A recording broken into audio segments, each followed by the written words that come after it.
Dawar.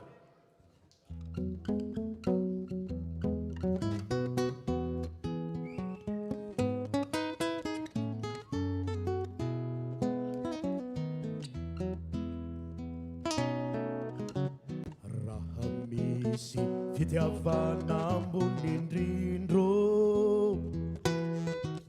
dia ny fitiavany dada sy neny fety tsy atakalo sy tsy aiavindrô fa mitoetra ao ampo ao ombenombeny izy reny no naetana masoandro loharano ny fiainana sy ny fisina ny taizana olona sy ny tandro ny antahantana sy ny tosiana hory tata malalo hory nenitsy mba fokio ianareo tsy manatsala fa mitoetra ato ampoko ny ando ny lanitra sy ny tsiro ny tany e ombanareo mivady atrany atrany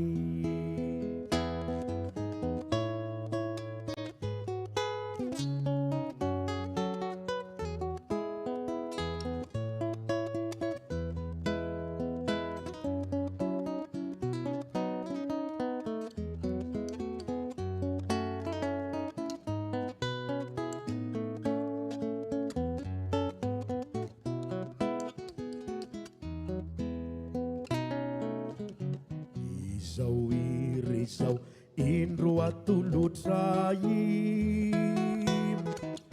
maovaly ny vitanareo atrizay kanefa nirina miloatra ao ampo ho ela velonany e ianareo ro hory tata malalo hory nenitsy mba fokio ianareo tsy manatsala fa mitoetra ato ampoko ny ando ny lanitra sy ny tsiro ny tany e ombanareo mivady atrany atrany hory tata malalo hory nenitsy mba fokio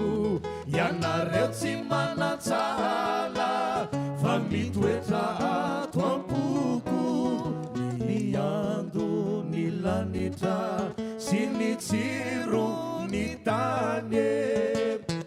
ombanareo mivady atrany atrany Sora tompoko.